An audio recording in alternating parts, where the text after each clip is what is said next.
안녕하세요. 아티클마테산의 아모테입니다. 오늘은 재판에서의 거짓 증언에 대해서 이야기해 보도록 하겠습니다. 40여 년 전에 있었던 이 재판에서의 거짓 증언 때문에 한 사람은 평생 괴로워하면서 살고 있었고, 또한 다른 세 사람은 이 거짓 증언 때문에 억울하게 40여 년간 옥살이를 했다고 합니다. 그리고 최근에 이 사건의 진실이 밝혀지게 되면서 이 억울하게 옥살이를 하게 된 사람들은 감옥에서 풀려나게 되었다고 하는데요. 자세한 내용 오늘 아티클을 통해서 알아보도록 하겠습니다.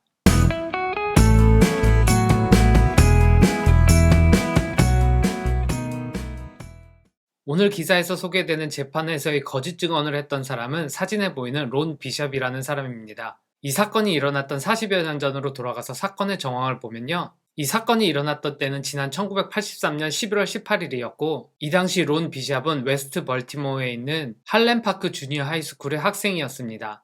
어느 날 수업이 끝나고 론 비숍은 친구인 드윗 더킷과 또 다른 친구 한 명과 점심을 먹기 위해 학교 식당으로 이동하고 있었는데요. 학생들이 몰리는 통로를 피하기 위해서 아무도 가지 않는 통로를 통해서 식당으로 이동하고 있었다고 합니다. 그런데 이 통로를 이동하고 있는데 한 후드티를 입은 남성이 나타났다고 하고요. 그리고 이 남성이 총을 들고 있었는데 이 총구를 처음에는 론 비숍에게 향했다가 바로 이어서 드윗 더킷이라는 학생에게 총구를 겨누고 드윗 더킷이 입고 있는 조지타운 재킷을 벗으라고 명령합니다. 그 당시 이 자켓은 학생들 사이에서 상당히 유명했다고 하고요. 그 당시 가격으로 65달러 정도 됐다고 합니다. 그리고 드윗 더킷은 이 자켓을 입은 몇몇 안 되는 초기 학생들 중에 한 명이었다고 하고요. 아무튼 이렇게 총구를 겨누고 있는 후드티를 쓰고 있는 남성에게 자켓을 벗어주고 있는 틈을 타서 론 비숍과 다른 한 친구는 미리 도망을 쳤다고 하고요. 도망치는 와중에 뒤쪽에서 총성 소리를 듣고 도움을 청하기 위해서 드윗 더킷이 총을 맞았다라고 소리치기까지 했다고 합니다. 그리고 이어서 드윗 더킷이 바로 카페테리아에 나타났다고 하고요. 한 손으로 뒷목을 잡고 있던 드윗 더킷은 바로 쓰러져서 피를 흘리고 그 자리에서 사망했다고 합니다.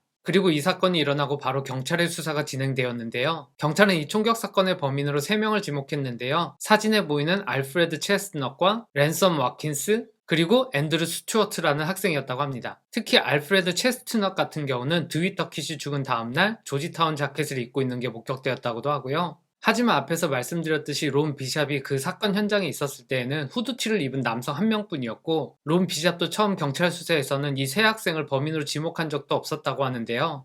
하지만 이 사건을 담당했던 경찰은 이 사건 현장을 목격했다는 또 다른 여학생의 증언을 토대로 이 3명의 학생이 사건의 범인이라 지목하고 론 비숍에게도 이 3명이 범인이라고 자백하도록 계속 강요합니다. 론 비숍은 수사 초기에는 이러한 강요에 대해서 저항하지만 고등학생이 이런 강압적인 경찰 수사에 지속적으로 저항하기는 쉽지 않은 일이었던 것 같고요. 계속적으로 증언을 거부하게 되면 너도 공범으로 잡힐 수 있다라는 협박까지 하게 되면서 론 비숍도 어쩔 수 없이 자기의 초기 증언을 철회하고 이 3명이 범인 현장에 있었다고 자백하게 됩니다. 그런데 이 사건 현장에 같이 있었던 론 비숍에게는 또 다른 이상한 일들이 있었는데요. 자신의 친구인 드윗 더킷이 총에 맞아서 죽은 지 며칠 지나지 않는 어느 날 우연히 이웃 동네에 살고 있는 마이크 윌리스와 길에서 마주치게 되는데요. 이 마이클 윌리스가 론 비숍에게 이야기하기를 누군가 너에게 옷 뺏으려고 하면 나한테 알려줘, 내가 지켜줄게, 이러면서 지나갔다고 합니다. 그래서 처음에는 론 비숍은 자기 친구가 총에 맞아서 죽은 지 며칠 되지 않았기 때문에 그런 소식을 알고 있는 마이클 윌리스가 위로하는 차원에서 이런 얘기를 했다고 생각을 했었는데요. 아무래도 마이클 윌리스의 행동이 좀 수상하다 생각했던 론 비숍은 마이클 윌리스가 다름 아닌 자신의 친구인 드윗 더킷을 총으로 쏜 후드를 입은 남성이었다는 생각을 하게 됩니다. 거기에까지 생각이 미치자 드윗 더킷이 죽은 지 얼마 지나지 않아서 자기 집 앞에 앉아 있는데 마이클 윌리스가 조지타운 자켓을 입고 지나갔던 것도 기억이 났다고 하고요. 그리고 더 놀라웠던 건 이 마이클 윌리스가 이 3명의 억울한 학생들이 재판을 받는 그 재판정에 참석을 했다고 하고, 재판정에서 마이클 윌리스를 발견한 론 비숍은 경찰의 거짓 증언 협박에도 상당히 피폐해져 있었는데, 마이클 윌리스가 재판정에 있는 모습을 보면서 자신이 진실을 말하게 될 경우 자신의 생명에도 위협이 있을 거라는 생각을 하게 됩니다. 그래서 론 비숍이 실제 현장에서 봤던 진실은 영원히 묻히게 되고 3명의 억울한 학생들이 감옥살이를 하게 됩니다. 그리고 이러한 재판을 통해서 거짓 증언을 했던 론 비숍의 삶과 또한 억울하게 옥살이를 하고 있는 3명의 학생 모두 본인이 뜻하지 않았던 인생의 길을 걷게 됩니다.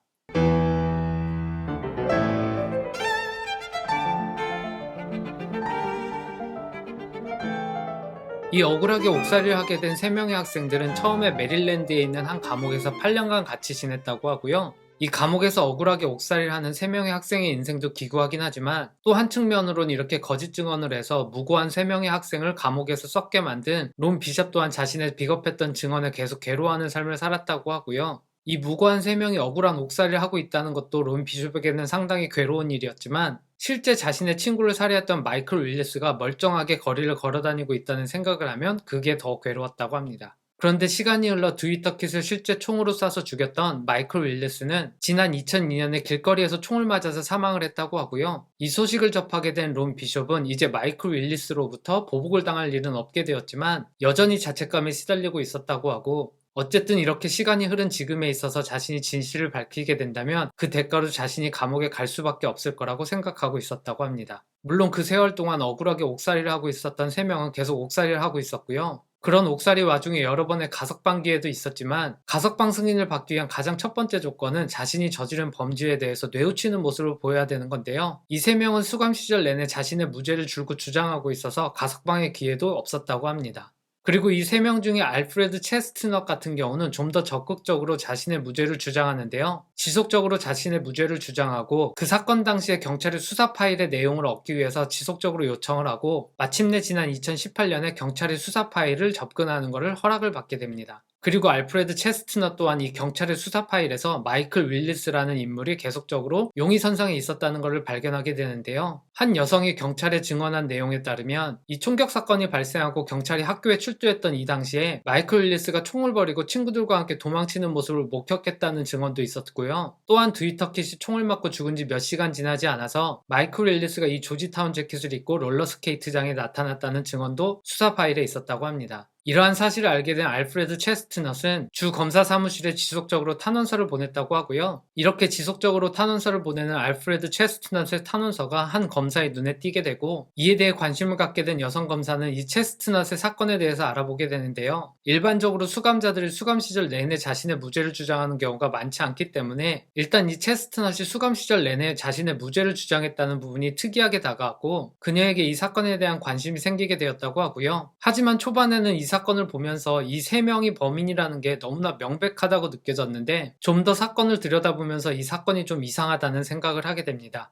특히나 이 사건을 목격했던 그 당시 학생들의 증언을 보면 서로 다른 위치에서 이 사건을 목격했던 학생들의 증언을 서로 비교해서 수사하는 부분들이 있는데요. 이렇게 다른 목격자들의 증언을 통해서 결국 얻어낸 건 그 어떤 정황 증거도 없이 저 사람이 했다라는 증언 한마디만 일치했다고 하고 그러한 부분들이 그녀가 이 사건이 좀 이상하다는 생각을 하게 되는 계기가 됩니다. 그리고 그녀가 이렇게 재수사를 하게 되면서 그 당시 사건의 증언을 맡았던 사람들을 연락하게 되는데요. 평생 자책감에 괴로워하던 론 비숍에게도 연락이 오게 되는데 이 연락을 받은 론 비숍은 이번에는 용기를 내서 내가 진실을 말해서 내가 감옥에 가더라도 내가 진실을 말해야겠다라는 다짐을 하게 됩니다. 그리고 이러한 론 비숍의 진실에 대한 증언으로 인해서 드디어 지난 2019년 11월 22일에 40여 년 가까이 억울하게 수감 생활을 하고 있던 이 3명이 드디어 석방되게 됩니다. 이 장면은 40여 년 전 고등학생이었던 3명의 남성이 마침내 억울함을 풀고 석방되던 당시의 장면입니다. 그리고 이어지는 내용에서는 이 사건이 일어났던 지난 1983년 경찰의 수사 내용이 상당히 부실했고 수사 과정 중에 증인들이었던 학생들을 공갈 협박하는 내용들도 나오고요. 그리고 이어서는 이렇게 억울한 옥살이를 40여 년간 했던 이 3명에게 각각 약 300만 불에 가까운 배상금이 주어졌다는 내용도 나오고 있습니다. 300만 불이라는 배상금이 앞으로 남은 인생을 많은 걱정 없이 살 수 있게 할 수 있는 돈이긴 하지만 이 40여 년간의 억울한 옥살이를 통해서 받은 상처와 그로 인해 잃어버린 인생에 대한 보상이 되지는 못할 것 같은데요. 이 3명이 공통적으로 말하는 고백 또한 자신들이 이제 물리적으로는 자유를 얻게 되었지만 아직도 정신적으로는 완전히 자유롭지 못하고 심리적으로 억압되어 있다고 고백합니다. 아무튼 이 3명이 석방되는 데 있어서 가장 중요한 역할을 한 건 론 비숍의 증언인데요. 이 기사를 쓴 기자는 이 기사를 준비하면서 혹시 론 비숍이 이 기사를 위해서 인터뷰 요청을 하면 인터뷰를 받아들일까 걱정하면서 연락을 했는데요. 론 비숍은 순순히 인터뷰에 응했다고 합니다. 그리고 그 인터뷰를 통해서 털어놓은 얘기는 자신이 그 3명의 증인들에게 정말로 사죄하고 있고 자신의 잘못된 증언에 대해서 3명에게 진심으로 용서를 구하면서 혹시 이어지는 기사 작성을 위해서 이 3명을 만나게 된다면 내가 이 3명에게 보내는 편지를 전달해주면 좋겠다라고 해서 편지를 전달하게 되는데요. 이후에 이어진 이 3명을 인터뷰하는 자리에서 론 비숍이 보낸 편지가 있는데 읽어도 되겠냐라고 하니까 이 3명이 다 수긍을 했고 이 3명 앞에서 론 비숍이 쓴 편지를 읽게 됩니다. 그리고 그 내용은 정말 진심으로 미안하다라는 내용이고요. 그리고 40여 년 전에 이 4명은 모두 고등학생이었고 한 동네에 살고 있어서 서로의 부모님도 알고 있는 사이였는데 그런 내용들이 론 비숍의 메일에 나옵니다.